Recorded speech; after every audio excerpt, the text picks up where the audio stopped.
Hello everyone and welcome to another video. So a few months ago I did a short video discussing the 5 missing stories I wish we still had the most. At the time I did this instead of giving you all my top 10 favourite missing stories, as I was struggling to do the latter. But I've now decided to do that top 10 after all, so here it is, starting with number 10. Number 10. The Space Pirates. Now I'm going to keep this fairly short, as anyone who's seen some of my previous videos will already know my thoughts on this story. But in a nutshell, I really don't think The Space Pirates is as bad as people think. I don't think it's brilliant or perfect by any means, but I think it's just a lot of cheesy, pulpy fun. Yeah, sure, the Doctor, Jamie and Zoe don't really have much to do or really contribute much to the story's actual plot, but at least part of that was because of the 3 regulars having to miss the studio recording for episode 6 so that they could go and film some scenes for the first episode of the War Games, so at least part of it was unavoidable really.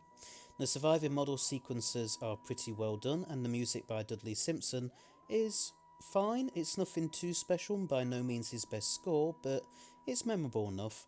I hope at least another episode of it gets found one day, as I feel like a lot of its bad reputation is due to its one surviving episode, episode 2, really not being a good representation of what the rest of the story is like.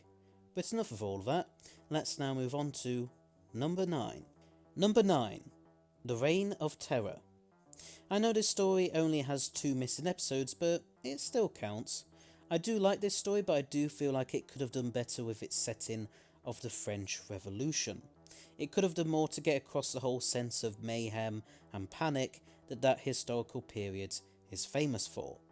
But what it does do still works fine enough. It can just be a little confusing unless you pay a lot of attention to it. Number 8. The Celestial Toymaker. Given that only 1 episode survives for this story, it can be really difficult to understand just what is going on in it sometimes. The Celestial Toymaker is such a visually oriented story, and so is not meant to be listened to or even be watched via still images in a reconstruction. But its potential as a story, as well as that of its titular main villain, really does fascinate me and get my imagination going. Sure, it maybe doesn't fully utilise its potential as a really eerie and otherworldly story, and things like Dodo's naivety can drag down my enjoyment of it, but I do feel like it's worth at least being on this list, as it really does stand out, concept-wise. Number 7. Marco Polo. Now, I know some of you will think this is absolute heresy, but let me explain. I do enjoy the story, and I would really love to see us have at least 1 surviving episode of it, but I just don't enjoy it as much as some of the others that we're going to come to later on in this list. Maybe it's because it's 7 episodes long but doesn't really need to be, although to be honest I feel like you'd only have to shorten it by an episode or 2, as it doesn't feel that dragged out.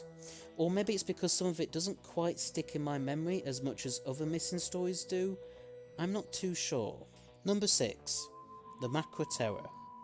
Okay, so I do admit that at least part of the reason why this story is on this list is because of just how much I enjoy watching the animation done for it a few years ago. But even beyond that, I do still think that it is a great and entertaining story.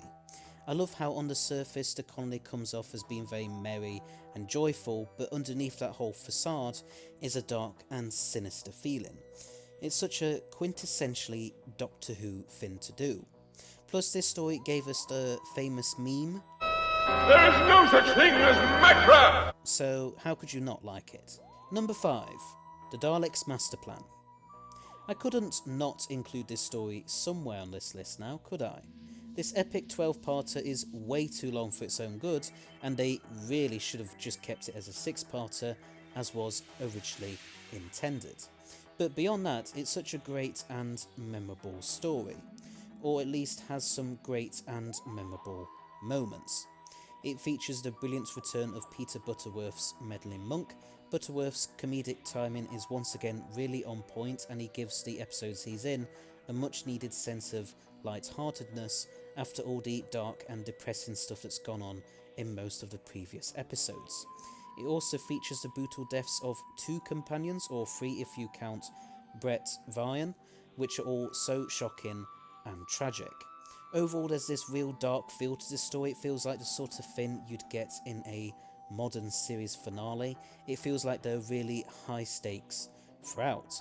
Although, having just said all of that, the farcical nature of the Feast of Stephen and the Meddling Monk episodes helps to give us some breathing room before we dive back into the incredibly dark final 2 episodes. So despite having a sort of tonal whiplash halfway through, as well as mostly feeling way too long, the Daleks Master Plan really does manage to give a pretty good impression, and you're completely captivated throughout this incredibly dramatic journey with the Doctor, Stephen, Katerina, Brett and Sarah.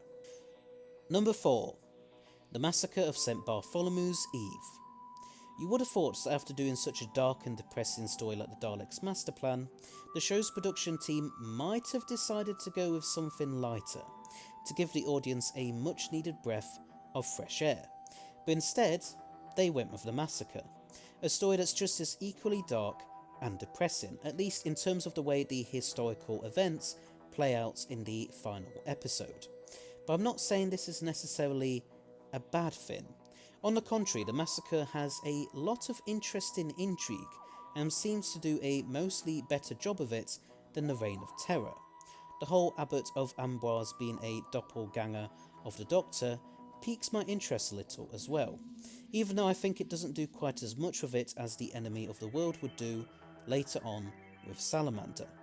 The final few minutes with Doctor and Stephen in the TARDIS are a great bit of drama, with Stephen seemingly having had enough of the dire and hopeless situations they keep finding themselves in. It's quite a rare moment in that it's one of the few times in the classic series at least that the Doctor comes to blows with one of their companions. And the Doctor's speech as he ponders over Stephen's departure and potentially going home is also brilliantly written and acted. Number 3. The Power of the Daleks. It's always a little difficult to talk about this story without at least mentioning its historical relevance. Obviously, The Power of the Daleks is the first ever post-regeneration story, and its success, as well as the success of Patrick Troughton's portrayal of the Second Doctor, helped a lot to set an important precedent to the show that has allowed it to continue for the past 6 decades. But it's also such a fantastic story. David Whittaker's writing for the Daleks is so good and, well, powerful. Sorry for the pun. He really understands the Daleks and what makes them tick, perhaps almost more so than their creator, Terry Nation himself. There's this really chilling and relentless undercurrent running throughout the story as the Daleks' power grows and grows. The cast all give really terrific performances, but the 2 highlights are Robert James as Lesterson and Patrick Troughton as the Doctor. Number 2. The Evil of the Daleks. Another story with a dark feel to it. The Evil of the Daleks is just a tad better than The Power of the Daleks, in my opinion. Don't get me wrong, both are really good Dalek stories, perhaps even among the very best, but Evil is able to expand and, dare I say, improve on what Power did. It may not be a base Under Siege story, but Evil is still able to have that same chilling feeling to it, especially in the final 2 episodes. The bits where the Doctor is seemingly given the Dalek factor is a little frightening at first, although it's of course just a trick on the Doctor's part. And the bits where Maxwell shouts "kill, kill, kill" whilst lunging forwards to kill Camel is really scary as well. And there's this sense of finality to the bit at the end where the Doctor watches the Daleks' city engulfed in flames and declares it to be the Daleks' final end. Obviously, we know that the Daleks would eventually return to the show, but it's still a really powerful moment. But now we come to my number 1 favourite missing story, which is number 1, Fury from the Deep. So the reason why I decided to go with this story as my number 1 favourite is because I think it's absolutely terrific. The scene where Mr. Oak and Mr. Quill suffocate Mrs. Harris is as terrifying as it is iconic. The music is by far and away one of Dudley Simpson's best and really helps to add to the tense atmosphere of the story. The scene towards the end where Jamie and Victoria say goodbye to each other is quite emotional and really well done. Both Fraser Hines and Deborah Watlin do such a great job. Fury from Deep is not just one of the best missing stories, but one of the best Doctor Who stories of all time, in my opinion. It's a classic base under siege story, and I wish we had a full surviving episode of it. But even with what little we've got, it still gives a really good impression, and really stands out from the crowd, as it were. And I was so pleased when we got the animation for it a few years ago, even though it could have been done, a little better in some ways. I was so glad to be able to experience and enjoy it in a visual format, even though it does work quite well on audio too. But anyway, there's my top 10 favourite missing stories. But what are yours? And do you agree with mine or not? Please let me know in the comments section below. Anyway, so thanks for watching, hope you liked it. Please don't forget to press that subscribe button below, as well as press the bell icon at the side of it, so that you'll stay notified of when all my new videos come out. This channel currently has 921 subscribers as of time of writing and recording this video.